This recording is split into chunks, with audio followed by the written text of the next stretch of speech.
Que la gracia y la paz de nuestro Señor esté con todos ustedes y con sus familias. Amados de mi corazón, bienvenidos a un nuevo encuentro, bienvenidos a un nuevo momento. Ya estamos en la recta final de la formación, de la preparación como tal. Nos hacen falta 3 charlas. Solamente hoy vamos a abordar una, aunque intentaremos dejárselas montadas todas seguiditas para que las vayan viviendo a medida que puedan antes de la consagración.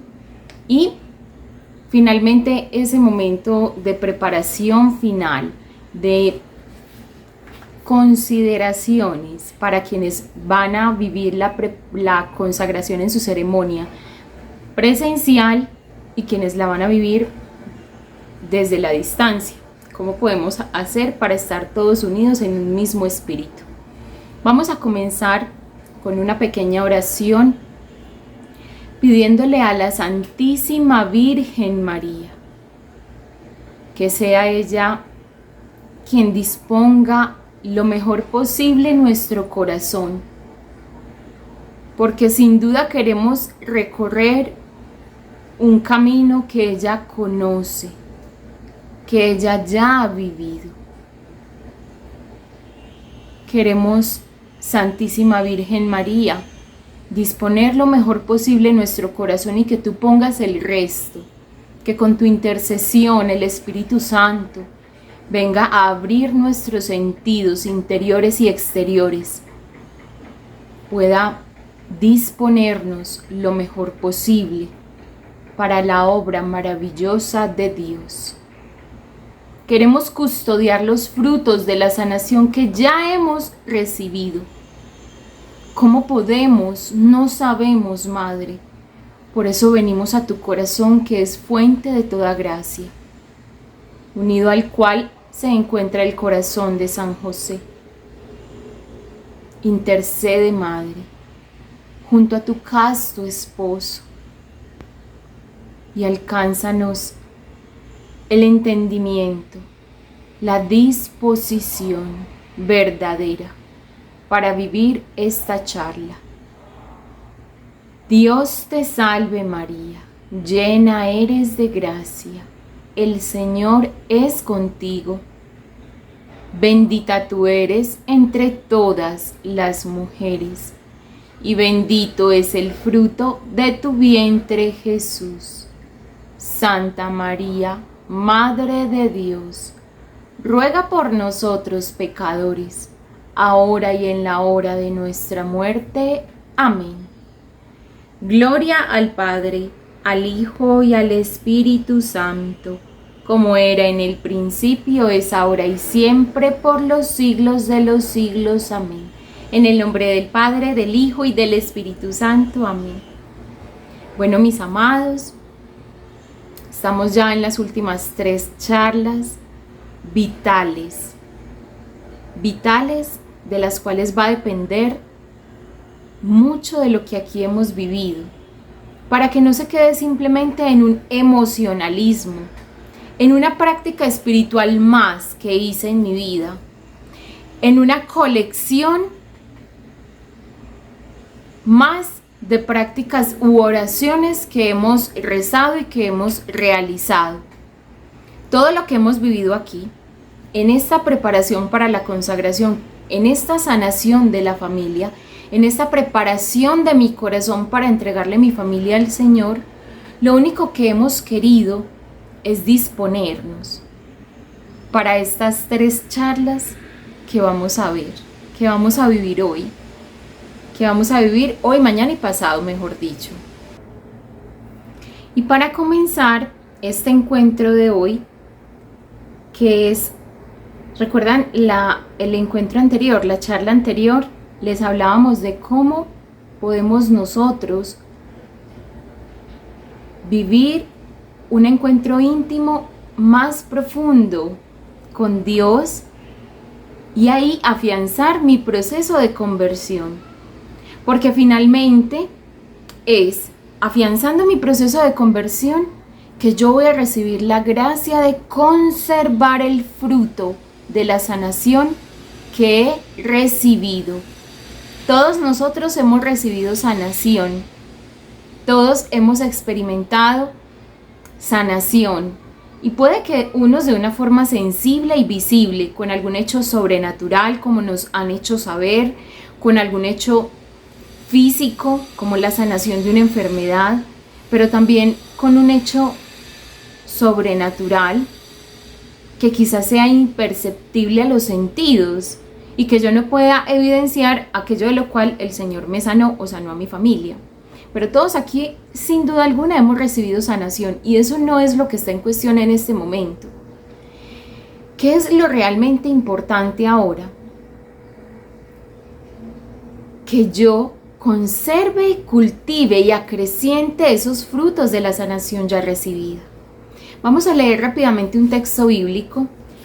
Este evangelio, ayer, para mi sorpresa, cuando fui a la Eucaristía, yo lo pude como comprobar que de parte de Dios este proceso es querido por Él, porque el evangelio de ayer nos hablaba de curación de un enfermo en la piscina de Betesda. Eso está en el Evangelio según San Juan, el versículo 1 al 18. Vamos a leer solamente un pedazo de este texto, casi todo. Después de esto, hubo una fiesta de los judíos y Jesús subió a Jerusalén. Había en Jerusalén una piscina probática que se llamaba en hebreo Betzatá, que tiene 5 pórticos. En ellos yacía una multitud de enfermos, ciegos, cojos, paralíticos, esperando la agitación del agua, porque el ángel del Señor se lavaba de tiempo en tiempo en la piscina y agitaba el agua. Y el primero que se metía después de la agitación del agua recobraba la salud de cualquier mal que tuviera. Había allí un hombre que llevaba 38 años enfermo. Jesús, viéndole tendido y sabiendo que llevaba mucho tiempo ya, le dice: ¿quieres recobrar la salud? Respondió el enfermo: Señor, no tengo a nadie que me meta en la piscina cuando se agita el agua, y mientras yo voy, otro baja antes que yo. Jesús le dice: levántate, toma tu camilla y anda. Y al instante el hombre recobró la salud, tomó su camilla y se puso a andar. Pero era sábado aquel día, por eso los judíos decían al que había sido curado: es sábado y no te está permitido llevar la camilla. Él les respondió: el que me ha devuelto la salud me ha dicho: toma tu camilla y anda. Ellos le preguntaron: ¿quién es el hombre que te ha dicho toma tu camilla y anda? Pero el curado no sabía quién era, pues Jesús había desaparecido porque había mucha gente en el lugar. Más tarde Jesús lo encuentra en el templo y le dice: mira, has recobrado la salud, no peques más, para que no te suceda algo peor.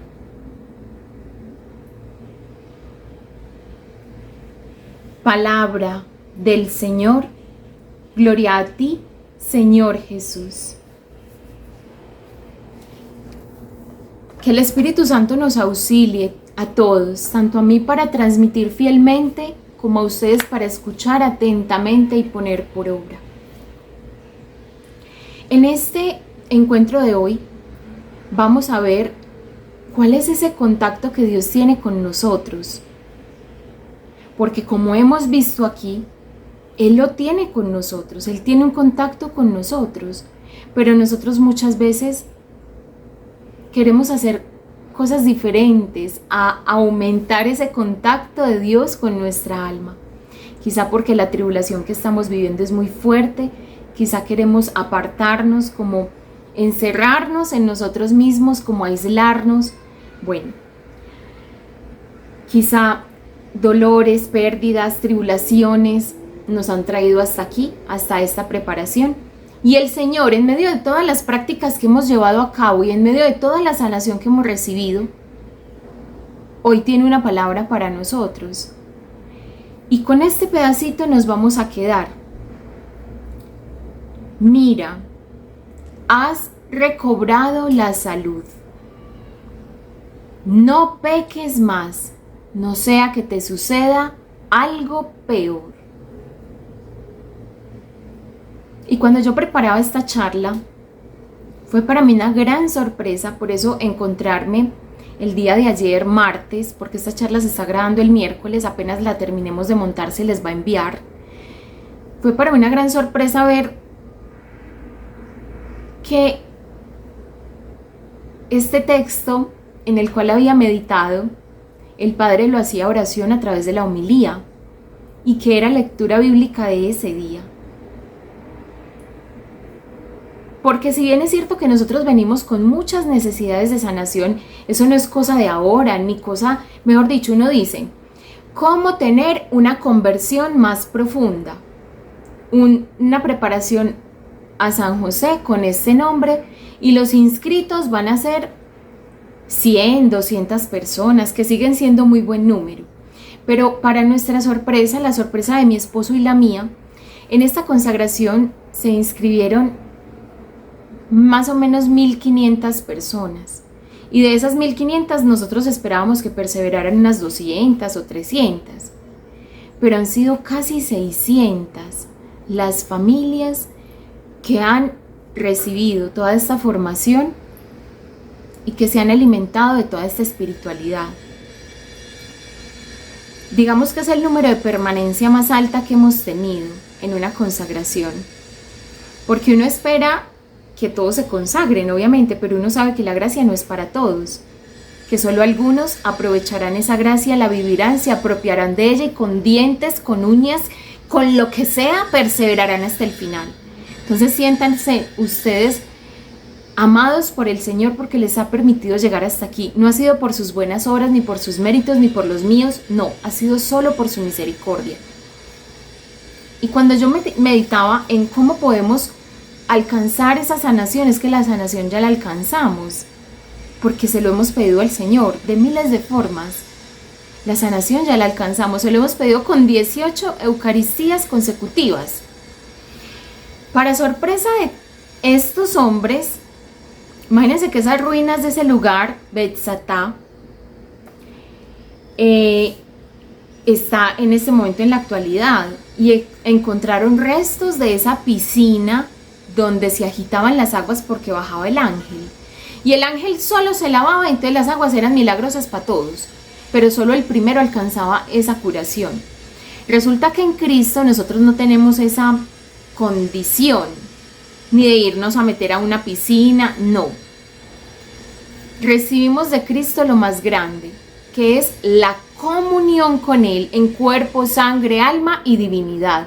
Algo que no recibieron las personas de esta piscina, algo que no recibieron las personas antes de Cristo. Por eso es que es tan fecunda toda la obra de Dios en nosotros a través de su Hijo Jesús y todo lo que tiene que ver con Él. Porque es verdad y vida. Porque es como si tú te dispusieras supuestamente a recibirlo, pero es Él quien te asimila.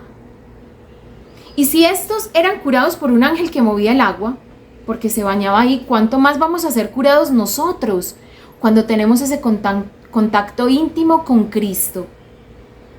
En la Sagrada Comunión. Esa es la importancia de un proceso de estos con Eucaristía, con Sagrada Comunión, en los sacramentos. Entonces, cuando yo veía este pasaje y yo decía, qué fe la de estos hombres y estas mujeres de ese tiempo, y decía, Jesús se tuvo que ir porque había muchísima gente, eran cientos de personas, no sabemos exactamente el número, pero eran muchas las personas que estaban allí alrededor de esta piscina esperando este hecho milagroso. Y nosotros que tenemos a Jesús en el altar diariamente, en cada esquina de nuestra ciudad, no tenemos esta posibilidad porque no queremos.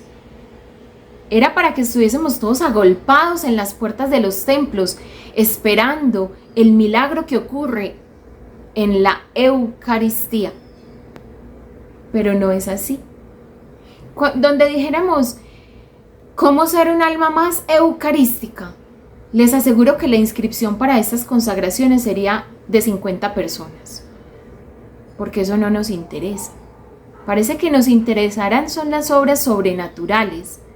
Pero tranquilos, que Dios en ningún momento se le sale eso del presupuesto. Nuestras expectativas no se le salen del presupuesto para nuestra sanación y para aumentar nuestra fe. Hoy vamos a hablar precisamente de eso. ¿Cómo hace la fe camino en nuestra alma? ¿Cómo no solo la fe, sino las 3 virtudes teologales? Y aquí vamos a hacer una pequeña introducción o introducción de la introducción, ¿cierto? Un pequeño paréntesis donde vamos a hablar de virtudes. Una virtud es un hecho bueno que se repite y se repite en nosotros hasta que hace un camino que nos lleva a hacer algo muy bien hecho, a hacer algo de forma fácil y que nos lleva a deleitarnos o a vivir esto que estamos viviendo con plenitud. Eso es una virtud, algo que se hace de manera fácil, o sea que es como una segunda naturaleza para mí hacerlo así. Es algo que se hace de forma eficiente, o sea que se hace bien, que yo no pienso para hacerlo. Por ejemplo, pensemos en una habilidad que tenemos muchas mujeres cuando somos mamás, que quizá no la adquirimos hasta que no tenemos la necesidad. Bueno, en mi caso a mí siempre me ha gustado muchísimo la cocina. Me encanta la cocina, me encanta cocinar, atender a las personas que vienen a mi hogar. Y todos vienen, procuramos, no se vayan sin tomar un alimento. Porque de lo mismo que Dios nos ha dado, damos a los demás que nos visitan. Sobre todo si es familia, ¿cierto? Que se sientan amados y acercados a la presencia de Dios a través de la atención que nosotros queremos brindarles, con amor y con delicadeza, ¿cierto? Y qué más maternal que un almuercito casero, que un platico de lentejas, de frijoles o un sudado de pollo, cosas que realmente lo van a disponer a uno como a sentirse amado. Por eso es que me encanta la cocina, porque es como una manera de tú amar al otro con tus manos, sin necesariamente estar apapachándolo, abrazándolo, no, pensando en sus necesidades. Entonces, la virtud de la cocina es algo, o de cocinar, llamado como virtud, pensémoslo así, es algo que a mí se me facilita, porque es algo que mi mamá me enseñó y me cultivó desde que yo tengo 9 años y tengo 34.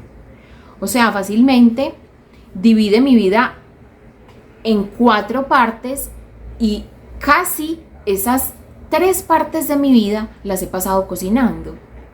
Entonces es algo que yo lo hago bien y en un momentico, rápidamente, algo que realmente alimente a la familia, algo sano, algo saludable, rico, y además me deleita, me complazco en algo tan bueno como uno poder hacer el bien al otro, ¿cierto?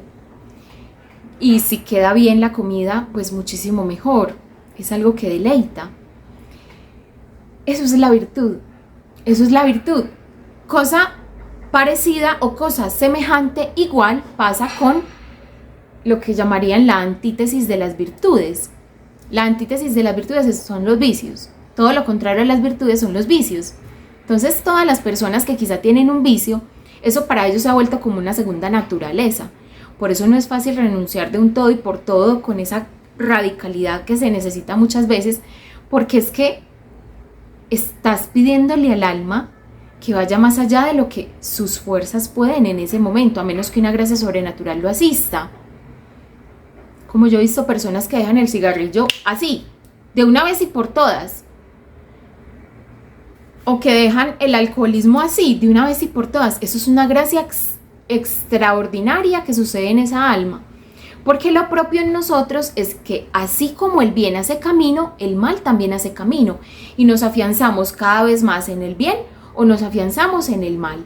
Decía un santo, no recuerdo en este momento quién, pero es un santo, decía: lo que hacemos no es tan importante por lo que se hace en sí, sino por en quienes nos convierte mientras estamos haciendo esta tarea. Para quien, por ejemplo, siempre está al servicio de los demás, eso se convierte en una segunda naturaleza, que siempre está buscando dónde satisfacer esa necesidad de servicio, porque parece que tuviese como hambre de servir a toda hora.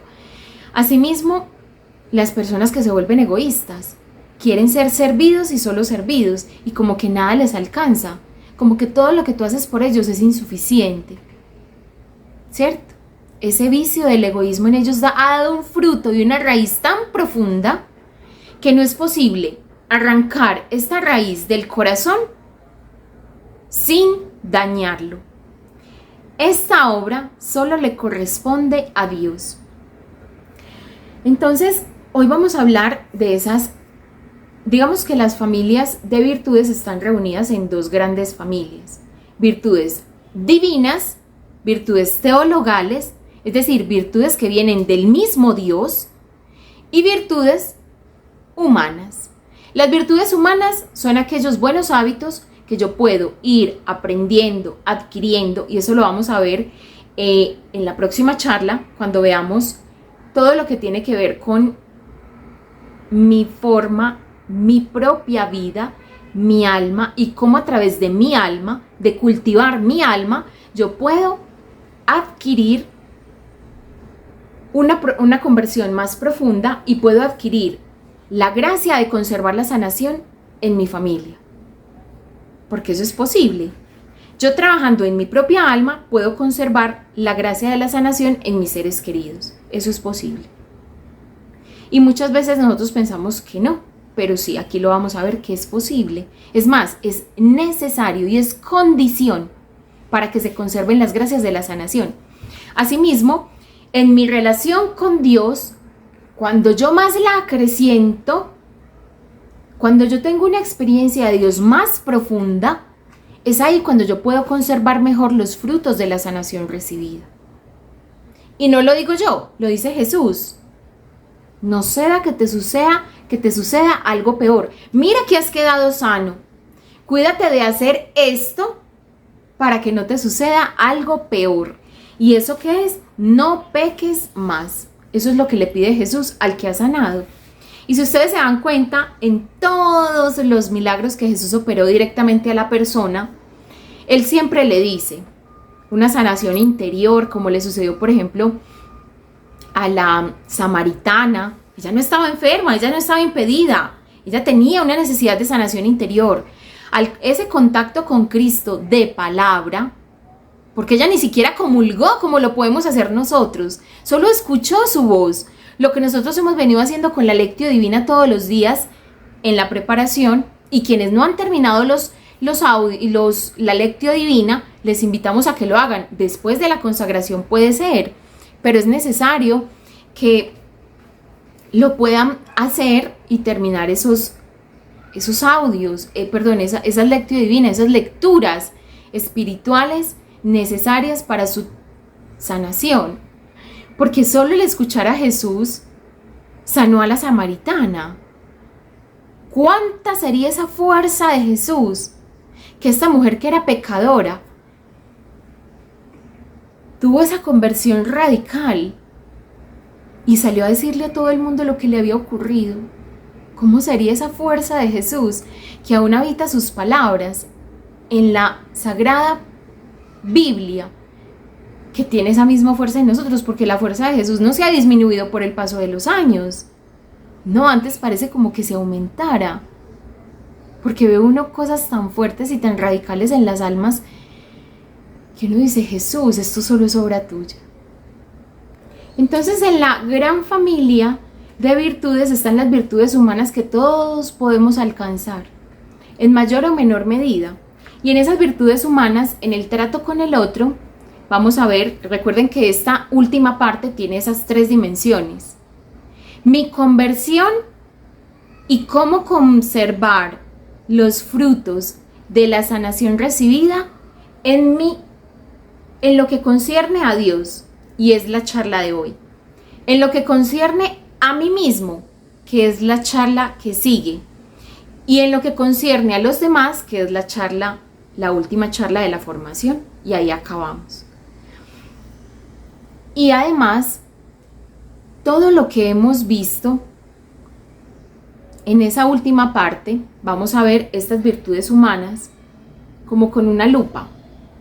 Esas virtudes humanas que están reunidas, digamos, como en las virtudes cardinales, que llamamos virtudes cardinales. En las virtudes humanas vemos eso. Virtudes humanas se llama cardinal porque viene de la raíz cardos, y cardos es como un eje, como una bisagra, que ustedes ven que tiene un palito como en la mitad y que ella gira y abre la puerta como fácilmente, que permite la apertura. Eso es literal lo que nos permiten las virtudes humanas, estar abiertos a los demás en el orden santo de la gracia. Y ahí vamos a empezar a revisar, porque es que mi vida no mejora, porque es que mi relación de familia no mejora, porque es que sigo teniendo los mismos problemas, aunque hice una sanación de la familia. ¿Cómo es que eso como que no sirve? Porque yo sigo con lo mismo, seguimos con los mismos problemas. Pues déjame decirte que a medida que tú empieces a fomentar en ti estas virtudes humanas que son cardinales, que son como ese eje que permite abrir una puerta, eso es lo que permite la virtud abrirse de una manera santa y ordenada. Esas virtudes humanas son 4, son la prudencia, la justicia, la fortaleza y la templanza. Eso lo vamos a ver más adelante, en la última parte. Y entonces, estas virtudes humanas, que solo las vamos a mencionar aquí, son herramienta preciosa para yo cuidar el fruto de la sanación recibida. Y yo no le puedo imponer al otro, pero yo sí puedo hacer algo en mi alma. Bueno, y acá, en estas virtudes divinas o virtudes teologales, son virtudes sobrenaturales, o sea, virtudes que no dependen del hombre. Por eso son virtudes teologales, que dependen de Dios, teos. Por eso viene esa raíz. Virtudes que vienen y que provienen solo de Dios, y que si Dios no las infunde en el alma, no las inyecta en el alma, es imposible que un alma las tenga. Esas son las virtudes de las cuales vamos a hablar hoy. Brevemente, porque aquí queda una tarea y una práctica espiritual. Más adelante les hablamos de ella. Pero queda esa tarea porque aquí les vamos a mencionar y les vamos a hablar de lo que sucede en un proceso de conversión. Y vamos a empezar a purificar ese entendimiento. Pero entender algo no es aceptarlo con el corazón. Las virtudes teologales son 3. La fe, la esperanza y la caridad o el amor. Fe, esperanza y amor. De todos 3, el más fuerte es el amor. Pero por donde empezamos no es por el amor, es por la fe. Hoy vamos a sufrir como una purificación de la fe. ¿Cómo purificamos la fe? Pero es que yo creo, Sandra, en Dios, pero yo creo que me falta como creer más. Como que me cuesta comprender esas realidades que vivo y verlo a Él ahí. Ahí falta purificación de la fe. ¿En qué otros casos falta purificación de la fe? Cuando dudamos de la misericordia de Dios, aún conociendo sus maravillas. Ahí falta purificar la fe. ¿Cuándo falta purificar la fe? Cuando todo lo que vivimos, lo vivimos lejos de la gracia. Es decir, lejos del estado de gracia. Es decir, lejos del comulgar y confesar. Ahí falta purificar la fe. Y aunque tú creas en la existencia de Dios, no estás viviendo a Dios. Si estás viviendo lejos y fuera de los sacramentos, necesitas vivirlos allí, frecuentar la Eucaristía. Y si no puedes comulgar, porque definitivamente no puedes en este momento, al menos hacer comunión espiritual y hacerlo diariamente. Asistir a la Eucaristía diariamente y asistir y comulgar espiritualmente. Esto no va a tener las mismas gracias de una comunión física, pero sí se le parece. sí te va a acercar, y de tanto deseo es que vamos a tener un día la gracia de comulgar presencialmente, de comulgar sacramentalmente. Es así como se arrebata la gracia de la comunión física, de la comunión sacramental. No es por allá yendo a misa cuando me acuerdo, no, yendo todos los días y ofreciendo esa intención. Señor, permíteme vivir plenamente tus sacramentos. Señor, permíteme vivir plenamente tus sacramentos. ¿Y saben qué le estamos pidiendo ahí? Señor, sana mi familia y permíteme sanar todo aquello que me mantiene alejada de ti. Quita estas cadenas, libérame a mí, a la persona con la que vivo, que no nos hemos podido casar por esta o cual situación. Así es como se arrebatan las gracias, porque si no es a través de los sacramentos, olvídense que todo lo que hacemos no tiene sentido, no tiene para dónde, no tiene razón de ser. Aquí en esta charla, entonces en este momento, en este encuentro, vamos a leer un poquito, ustedes lo van a leer completo y esa es la tarea, que se lean la historia de Abraham. Nosotros hemos leído pedacitos. Y es tan importante la historia de Abraham porque no solo es padre de la fe, sino padre de los profetas. ¿Y por qué lo leemos en este contexto de la consagración a San José? Porque San José es más grande que Abraham. Es el padre de la fe, y no en el orden de Abraham, sino en el orden de la gracia de Cristo, de la nueva creación. La nueva creación que la gracia nos permite vivir y nos permite alcanzar. La historia de Abraham empieza en el capítulo 12 del libro de Génesis y lo van a leer. Entonces miren, les voy a contar aquí la historia. Ustedes van a tener oportunidad de leerla con sus propios ojos, con su propia voz, de tomar la Biblia en sus propias manos, pero yo les voy a contar aquí la historia de Abraham. Abraham era un hijo, vivía en una población que se llamaba Ur de los Caldeos.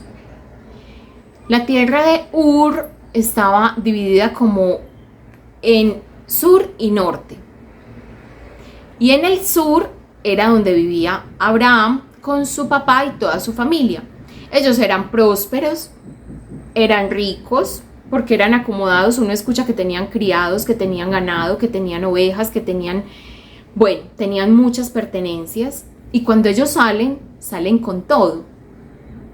Resulta, aunque este es un texto que hemos leído muchas veces, que quizá conocemos y hemos visto en muchas Eucaristías, yo los invito a que se dejen sorprender por la palabra de Dios y que estén atentos a estos pequeños punticos que yo les voy a ir señalando. Ustedes van a intentar identificarlos allí en la lectura. Primero se van a dar cuenta que Dios nos llamó a Abraham en la tierra de Ur. Él no los llamó desde ahí. Él los llamó más adelante. A quien llamó realmente a salir de allí fue a su padre. Fue a Terá. Él tenía un papá que se llamaba Terá. Abraham tenía un papá. A ver, vamos a hablar de la familia de Abraham. Abraham tenía un papá que se llamaba Terá y tenía otros hermanos. Y esos hermanos, uno de ellos tenía un hijo que se llamaba Lot. ¿Se acuerdan que en las lecturas de las citas bíblicas, de la sanación bíblica, tomamos el texto de Lot, cuando los ángeles lo visitan y lo sacan de la ciudad y lo llevan a un lugar seguro antes de destruir a Sodoma y Gomorra? Ese mismo Lot es el hijo de Abraham. Es el sobrino de Abraham, es el sobrino de Abraham. Van a encontrar la descendencia de Terá, el papá de Abraham, en el versículo 27 del capítulo 11. Y dice, estos son los descendientes de Terá. Terá engendró a Abraham, a Nahor y a Arad. Eran 3 hijos. Abraham. Antes se llamaba Abraham y luego se llamó Abraham, luego de la alianza con Dios. Luego, Abraham, Nahor y Harán. Esos 3 eran los hijos de Terá. Entonces digamos que el abuelito de Isaac se llamaba Terá, ¿cierto? Isaac, hijo de Abraham. Harán tuvo a Lot y se murió cuando vivía todavía Terá, el papá de Abraham. Espero que me estén siguiendo el hilo, que yo aquí no esté como hablando solo el trabalenguas. Terah tenía 3 hijos, Abraham, Nahor y Harán, de los cuales Dios hizo pacto con Abraham. Y cuando hizo pacto con Abraham, lo llamó Abraham. Harán tenía un hijo, se llamaba Lot, y ese hijo se fue con Abraham, con el que luego se llamaría Abraham. Él se fue con Abraham y por allá fue que dio a parar a Sodoma y Gomorra. Y cuando Terah, el papá de todos ellos, de Abraham, Nahor y Harán, salió de Ur de los Caldeos, él se dirigió a Canaán. Él se dirigió a esa ciudad, a esa región, como que había escuchado cosas muy buenas de esa región, y en sí Canaán es la tierra prometida, y él no sabía, y él iba para la tierra prometida. En realidad no sabemos cuál fue el trato que Dios tuvo con este hombre, con Terah, o si simplemente fue inspiración del Espíritu para todo lo que sucedió después. Entonces llega Abraham, y en el camino, ellos iban para Canaán, y en el camino pararon como en un lugar, se llamaba Harán. O sea, ellos iban para Canaán, pero no llegaron a Canaán. No sabemos qué pudo haber pasado, y digamos como a la tercera parte del camino se detuvieron y allí se instalaron. Dice el capítulo 11, versículo 31. Terah tomó a su hijo Abraham y a su nieto Lot, hijo de Harán. Tomó a Sara, la esposa de Abraham, y salieron juntos de Ur de los Caldeos para dirigirse a Canaán. Cuando llegaron a Harán, ellos no llegaron a Canaán todavía, se detuvieron. ¿Por qué? No sabemos. Y cuando Terah alcanzó la edad de 205 años, murió, y murió en Harán. O sea, él no llegó a Canaán. Sin embargo, su hijo Abraham quedó. Pongan pues cuidado porque esto es fundamental. Ustedes se van a leer toda la historia y eso es del versículo 12 en adelante. Yo aquí leí como el preámbulo, que es el versículo 27 al 32 del capítulo 11 de Génesis. Resulta que este hombre, Abraham, solo imagínenselo. Él sale de su tierra, de lo que conoce, siguiendo a su papá. Y luego el papá se le muere. Y él queda en medio de la nada, porque queda como abandonado. Y aparte no tiene hijos, porque no, su esposa era estéril y no podía tener descendencia. Y entonces llega ese golpe duro de la muerte del papá. ¿Qué voy a hacer aquí? Y eso para que nosotros vayamos haciendo un reconocimiento también de las situaciones en las cuales nos podemos estar encontrando, porque muchos de nosotros podemos ser ese Abraham. Muchos de nosotros podemos ser ese hijo de familia perdido, que no sabe ni dónde está parado, que tiene todo porque no le hace falta nada materialmente, pero aún así no le ve sentido a la vida. Entonces digamos que Dios llega a la vida de Abraham en este momento. Luego de esto, ustedes en el capítulo 12, inmediatamente después, van a escuchar esto. Yahvé dijo a Abraham. ¡Qué hermosura! Vamos a ponerlo en palabras español lo que acabamos de escuchar. Yahvé dijo a Abraham 4 palabras sublimes y fundamentales. Un hijo de familia que sabía solo obedecer a su padre, porque él se fue de Ur de los Caldeos por obediencia. Nahor dice, no fue con ellos. ¿Él qué diría? Yo no me quiero ir, váyanse ustedes. Y entonces Terah arranca con su nieto Lot, sobrino de Abraham, y con Abraham, y la esposa de Abraham. Se fueron ellos 3.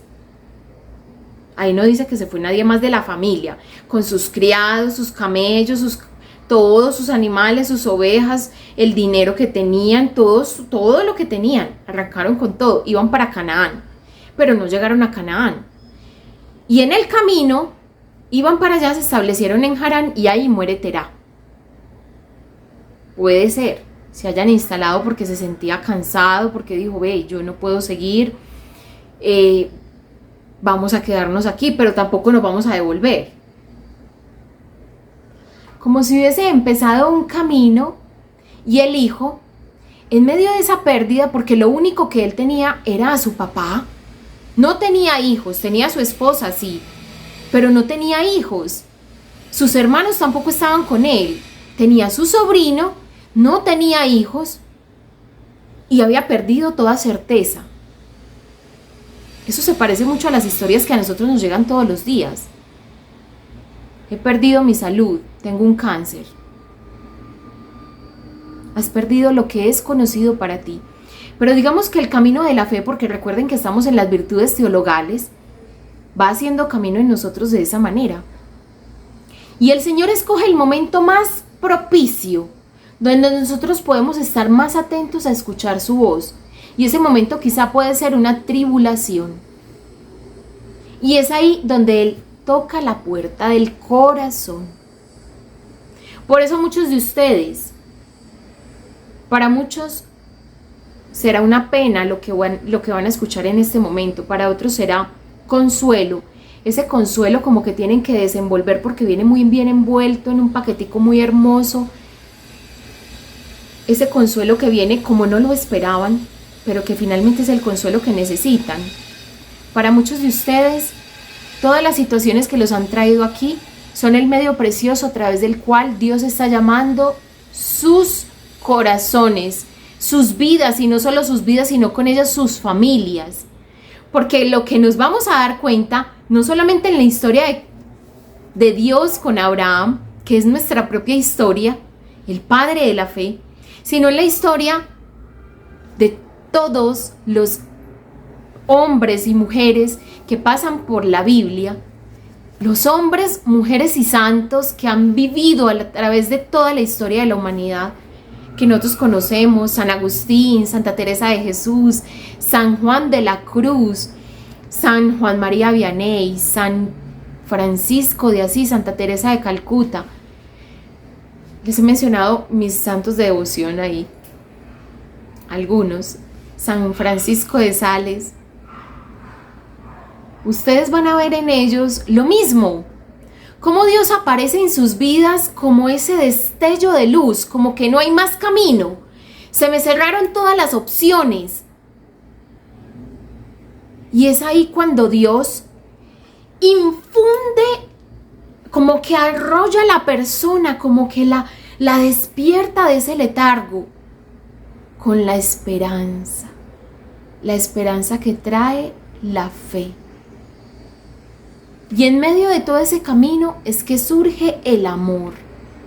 Un amor ordenado, primero hacia Dios, luego hacia las criaturas, como a mí mismo, como criatura que soy. Y ese es el amor ordenado al que Dios nos quiere llevar. Pero ¿saben qué? Muchas veces vivimos tan ensimismados que lo único que nos interesa es nuestro propio bienestar. Es que las cosas salgan como yo las necesito, como a mí me sirven, como yo me las imagino. No como Dios quiere, como yo quiero. Y cuando una de ellas no sale como esperábamos, esa certeza de mi alma, esa seguridad en la que estaba fundamentada mi vida, esa pérdida de ese empleo, la pérdida de la salud, la pérdida de un ser querido, viene a hacer eso como que me mueve la vida, como que desestabiliza mi alma. Y es ahí, en esa inestabilidad, donde Dios aparece. Porque ¿saben qué, mis queridos? Muchas veces no tenemos la disposición para Dios, sino es en medio de una tribulación, en medio de la necesidad de los seres queridos, en medio de la necesidad de sanación, que es la que nos ha traído aquí. Como lo vimos en el versículo de San Juan 5:1 al 18, la sanación de ese enfermo en la piscina de Betesda, vimos cómo se agolpaban cientos de personas, quizá miles, en la piscina a esperar que el agua se moviera, con la esperanza de la sanación. Esos mismos somos nosotros que hemos llegado aquí porque nos han mencionado la palabra sanación. Y vean, yo me he dado cuenta que uno puede dar incluso una formación, por ejemplo, la formación que dimos, la consagración pasada, fue una de las formaciones más profundas que pudimos haber vivido. O sea, de estos cursos no ha salido una formación más profunda que la consagración anterior. Y era vida interior. Ese era el tema. Cómo crecer en la vida interior. Y muchos de ustedes lo vivieron, pero la mayoría de los que están aquí no la vivieron. Y les aseguro que con una buena vida interior, ustedes alcanzan de Dios la sanación que necesitan. Porque esa vida interior es cómo yo tener una relación íntima y profunda con Dios, como Él lo ha pensado, lo ha soñado y para lo cual me ha hecho desde la eternidad. Es como yo darle sentido a mi vida. Eso es una profunda vida interior. Escuchar y seguir la voz de Dios como San José. Y en el camino de Abraham, vemos cómo Dios lo va despojando de cosas. Le va quitando y le va quitando y le va quitando. Y uno, o sea, yo me quedo como perpleja frente a este hecho, porque la vida de Abraham, le digo que es una de las vidas de la Biblia que a mí más me cautiva, porque ahí empieza toda la historia de salvación del hombre. La historia de la salvación del hombre, luego de la caída, luego del pecado original, de la expulsión del paraíso, Dios ya tenía destinada la ruta por la cual nos llevaría a Él de nuevo. Y esa ruta tiene un punto de partida, y esa ruta se llama Abraham. Por eso para mí es una de las vidas más fascinantes de la historia de los profetas, del Antiguo Testamento, de la vida de hombres justos y santos. Porque es como si en Abraham Dios nos diera respuesta a cada uno de nosotros. Luego de nuestro pecado, ¿cómo retornamos a la fe? ¿Cómo hacemos camino de fe? ¿Cómo tenemos ese camino de conversión? Y la vida de Abraham, y no es nada más y nada menos que la conversión de los buenos. La conversión de los buenos. Muchas personas se preguntan, pero a mí ¿por qué me pasa todo esto, Sandra? Si yo voy a misa, si yo rezo el rosario, si yo hago todo lo que Dios me pide, tal cosa, tal otra. ¿Quieren que les diga por qué? Porque Dios los ama tanto que quiere llevarlos a una intimidad más profunda con Él. No hay otra razón por la cual Dios permite las tribulaciones en la vida de los buenos. Si Abraham era tan buen hijo que siguió al papá incluso allá donde él no sabía para dónde iban. ¿Vamos para dónde, papá? Para Canaán, hijo. ¿Para dónde? ¿Y eso dónde queda? ¿Tú has ido alguna vez? No, no he ido nunca. ¿Pero por qué vamos a ir allá? ¿Por qué no nos quedamos acá? Mira, Nahor se va a quedar. ¿Por qué no nos quedamos aquí? Es que aquí estamos bien. Tenemos todo lo que necesitamos. Si ustedes leen, la vida de Abraham era una vida cómoda, con criados y bienes materiales. Le faltaban los hijos, sí. Pero bueno, se hubiera podido ahí acomodar, como Dios le hubiera ayudado. Sin embargo, Dios hace como escalita en su corazón a través de las pérdidas que ha sufrido Abraham. Para escalar al corazón del hombre, Dios se vale de la tribulación. Y les digo que esto es lo que llama mi director espiritual, bendito sea, el padre Jacob, dice esto: la ciencia del espíritu. Cómo Dios trata con el hombre y cómo lo va despojando de cosas buenas. Porque es que él no era que viviera ya en un lugar pues malo, no, qué sé yo, vivía en un lugar bueno, pero lo llevó a un lugar mejor. ¿Cómo Dios le quita al papá? Dígame qué cosa tan dolorosa es esa. Quitarle un papá a un hijo es como si me dijeran, le vamos a quitar tu papá al papá de tu bebé. O sea, le van a quitar a mi esposo. A Dulce María le van a quitar su papá, que se llama Juan Camilo Piedrahíta, para que oren por él. Es como si dijeran eso. Yo dijera, pero ¿por qué van a hacer eso? Déjenselo ahí. No se lo quiten. Muchos casos de aquí, de estas familias, hemos visto papás que han sido quitados de sus hogares. lastimosamente no se han muerto, o sea, gracias a Dios no se han muerto, quiero decir, pero lastimosamente quien los ha sacado de sus hogares no ha sido la muerte, sino un vicio. Vicio a las mujeres, a la infidelidad, vicio al egoísmo, vicio al querer hacer su voluntad, vicio al querer vivir como a ellos les da la gana. Eso los ha sacado de sus hogares y les ha quitado la posibilidad a estos niños de hoy de vivir con unos padres. Esos son los dramas y las historias de muchas familias. Y en este caso, Terah se muere, el papá de Abraham, Terah se muere. Y en ese momento, cuando Abraham está solo, en una tierra donde no tiene a nadie, en un lugar que no conoce y no sabe para dónde va, entonces él se encuentra en la disyuntiva. Me devuelvo, me quedo acá, adelanto para Canaán, no sé qué hago. Y en ese momento donde él tiene que tomar decisiones trascendentales en su vida, es que aparece Dios y le dice, mira, tú eres buen hijo de familia. Yo ahora quiero que tú seas mi hijo y haré contigo una alianza y te daré aquello que anhela tu corazón. ¿Y qué es aquello que anhela el corazón de Abraham? Un propósito de vida. Y quizá eso es lo que Dios quiere hacer cuando nos pone en una dificultad. Vean, deberíamos tener una charla solo de eso, cómo afrontar una dificultad. ¿Cómo afrontar una dificultad en Dios? O sea, yo tengo una dificultad que no se va, así yo haga lo que quiera. ¿Será que Dios te está pidiendo redireccionar los pasos de tu vida en esta situación? Porque cuando Dios no cambia la situación, dice un dicho muy popular por allí, también viene de un santo, cuando Dios no cambia la situación, lo que quiere cambiar es a ti. Y Él también quiere cambiar a tu hijo y a tu esposo y a tu nuera y a tu suegra y a quien sea tu familiar que necesites ayuda y por la cual has venido acá. Pero principalmente Dios quiere cambiar tu corazón. Y se vale de las tribulaciones para decirnos, mira, yo sé que tú tienes un papá, vivo o muerto, quizá ya falleció y partió al encuentro con el Señor, como partió el papá de Abraham. Terah partió ya con sus antepasados, decían. Y en ese momento, ¿saben qué le dice Dios? Yo quiero ser tu papá. ¿Me dejas?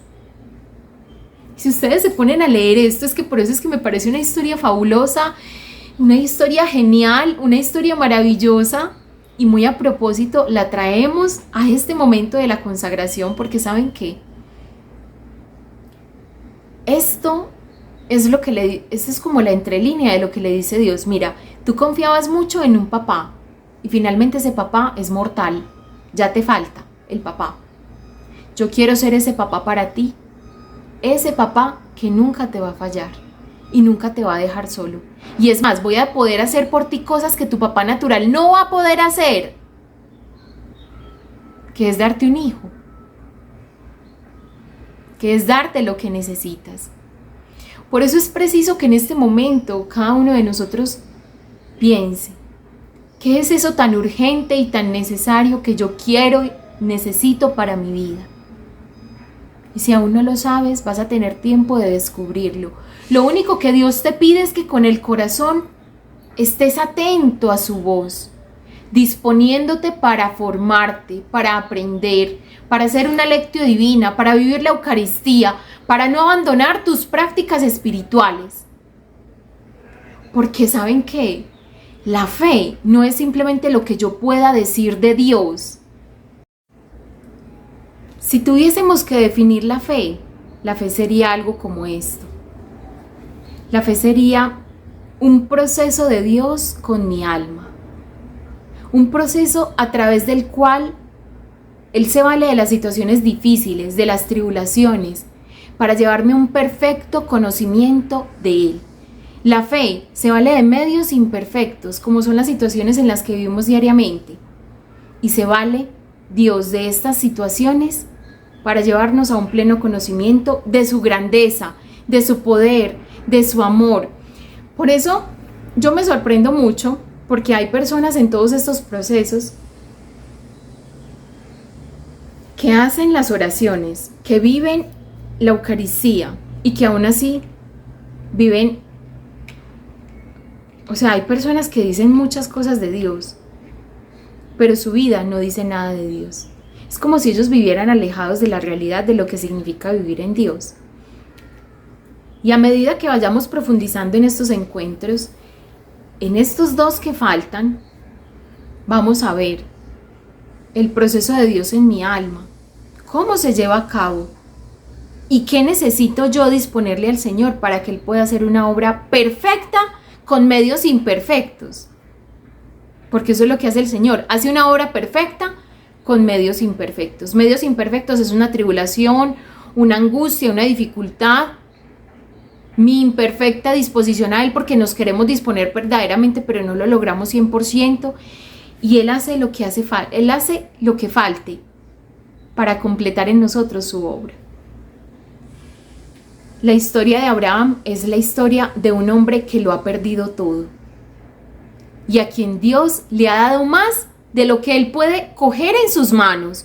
Le ha dado toda una descendencia material y espiritual. Esa descendencia somos nosotros.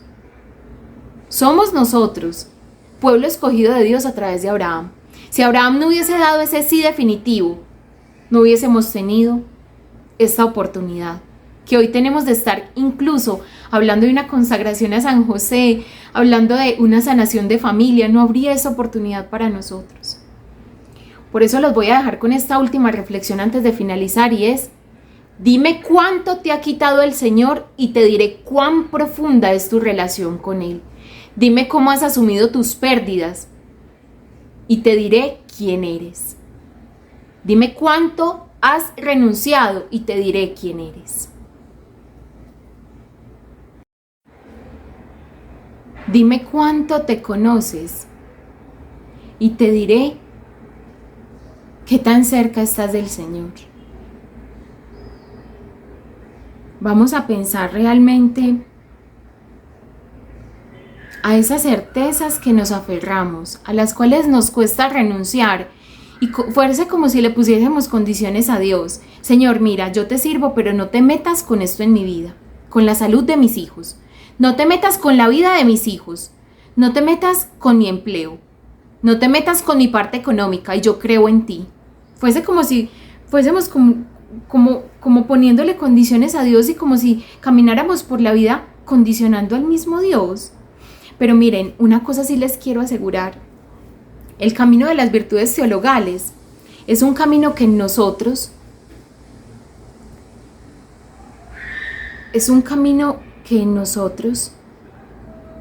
es hermoso, porque Dios como lo infunde en el alma, así, haciendo camino, atreviéndonos a caminar con Él, dándole ese sí pequeñito, incluso desde nuestros miedos, y diciéndole al Señor: yo quiero, pero no sé cómo hacerlo. Enséñame a seguirte, a servirte, a creer en ti, a conocerte, porque no sé cómo hacerlo. La dignidad más grande que un hombre puede llegar a tener es ser llamado hijo de Dios. Conocer, amar y servir a ese Dios de quien es hijo y a quien retornará en algún momento. Entonces, cuando un alma tiende a ir a Él tan frecuentemente como le es posible, va a Él, tan frecuentemente como le es posible, desde su pequeñez, desde su incapacidad. Dice Padre Pío que un día de golpe se derraman sobre él todas las gracias que necesita para caminar hacia Dios. Por eso no hay medio más eficaz para conservar la sanación que pedirle a Dios que disponga nuestra alma para las virtudes teologales, la fe, la esperanza y la caridad, o el amor. Aquí vamos a hacer unas pequeñas recomendaciones. Ustedes se las van a cuestionar. Son pequeñas recomendaciones, preguntas. Indaguen en sus propios corazones qué es aquello que les está imposibilitando creer más en Dios. Quizás es el ego. ¿Qué es aquello que les está imposibilitando vivir más plenamente a Dios? ¿La falta de disposición en el tiempo? ¿O que quizás son caprichosos y quieren que las cosas se hagan a su manera? ¿Qué es aquello que les está imposibilitando que ustedes dispongan su vida completamente a Dios? ¿Qué es eso? Que está impidiendo que ustedes conozcan, amen y sirvan a Dios. ¿Qué es aquello? Porque Dios lo que puede hacer frente a esas objeciones es empezar a quitarlas suavemente, con amor y delicadeza. Porque sin duda alguna lo que Dios quiere tener con nosotros es un trato profundo y verdadero. Yo conozco personas que hablan muy bien de Dios, pero que definitivamente se nota que no han tenido ese encuentro con Dios. Y hablan cosas muy bonitas de Dios, como las hablaría un teólogo, pero finalmente sus palabras son tan vacías que parecen las de un ateo, porque no creen en aquello de lo cual están hablando, porque no han tenido esa experiencia de Dios. Y la palabra aquí crucial y determinante, profunda, es gracia, porque no tienen esa gracia.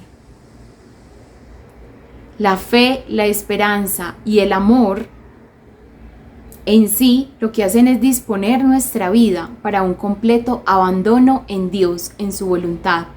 Un alma que conoce a Dios, que conoce su grandeza, un alma que se sabe amada, es un alma que no teme abandonarse, que se entrega sin reservas, como Abraham, que estuvo dispuesto a sacrificar a su hijo.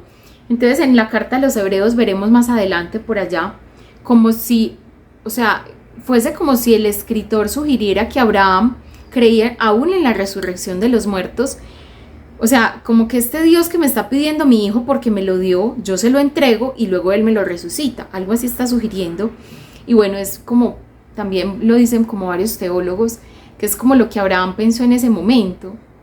Y por eso él no temía, o sea, él estaba por encima ya de una fe y una confianza absoluta en Dios y en un abandono tal que lo que Dios le pidiera, eso él le daba. Por eso yo les decía ahorita, ¿quiénes son ustedes realmente? Realmente son unos josefinos. Realmente son josefinos. O sea, están dispuestos a abandonarlo todo, a renunciar a todo como San José por amor a Cristo. Porque si son eso, ya son entonces mártires vivientes. Y hay personas aquí que yo digo, ¿cómo pueden hablar así? Decir, no, yo ya me consagré a San José hace yo no sé cuántos años.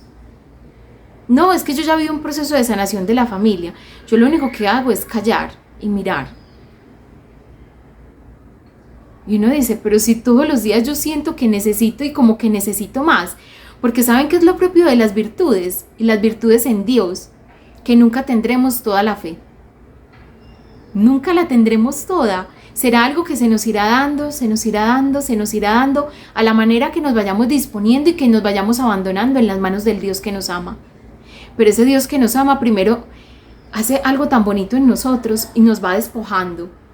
Como Abraham, lo despojó de su tierra, lo despojó de lo que él conocía, lo despojó incluso de su papá, lo despojó de toda compañía paterna y de toda dirección. Es que dimensionen lo que fue para Abraham perder a su papá.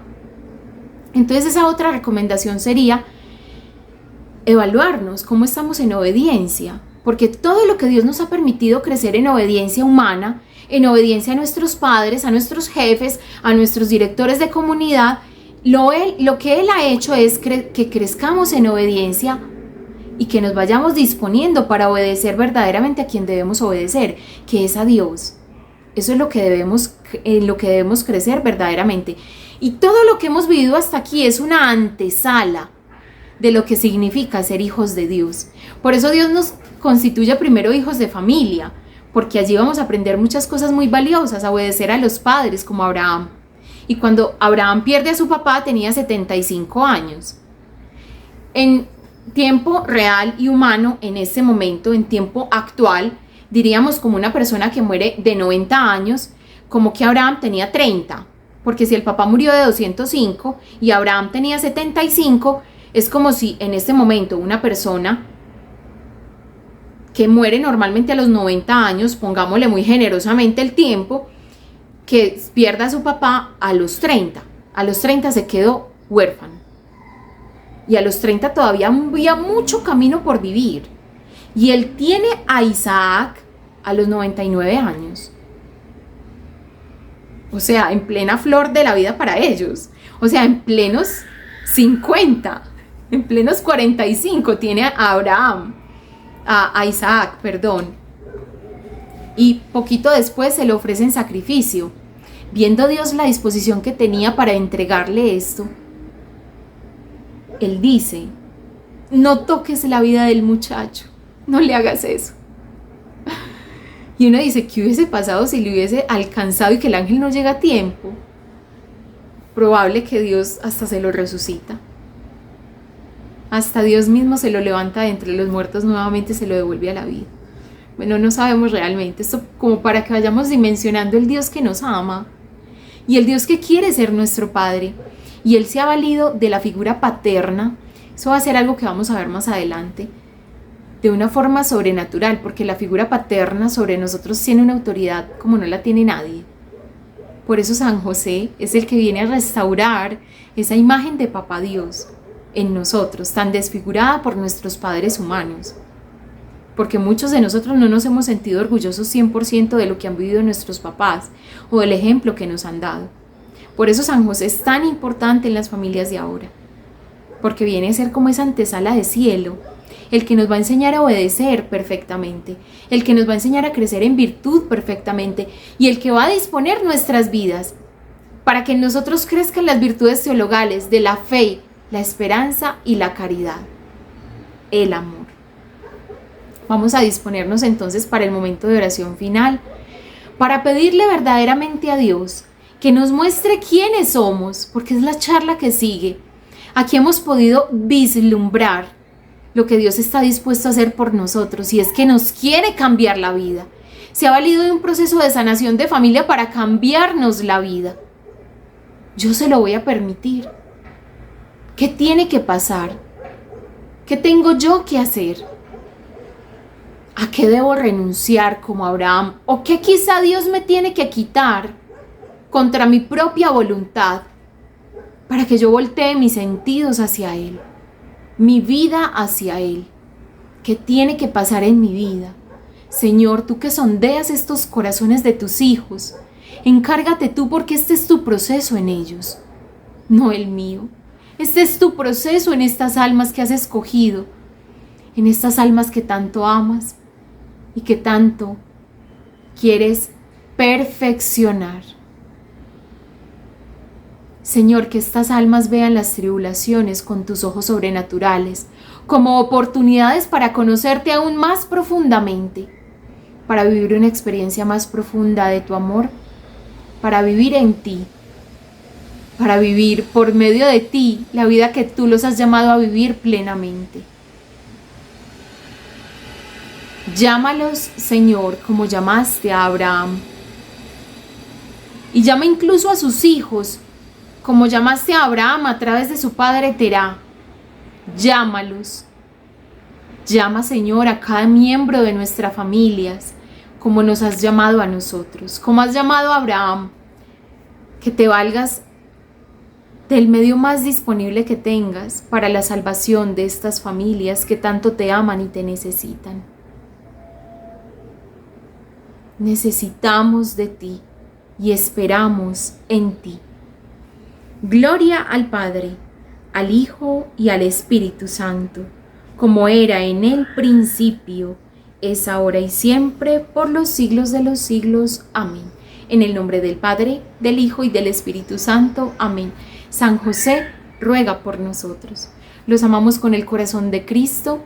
Quedamos uniditos en un solo espíritu, para que la ciencia de este espíritu impregne nuestras almas, se apropie de ellas y nos lleve a vivir una verdadera consagración. Ya estamos a puertas. Vamos a estar atentos entonces a las charlas que hacen falta para que podamos concluir esta preparación. Faltan 2 charlitas de formación, de preparación, y una tercera charla que es de lo que necesitamos o cómo podremos vivir. En lo humano, ¿cómo podremos vivir? La disposición para la consagración, porque todo esto ha sido preparación espiritual. Bueno, la Virgen y San José estén con todos ustedes. Nos vemos.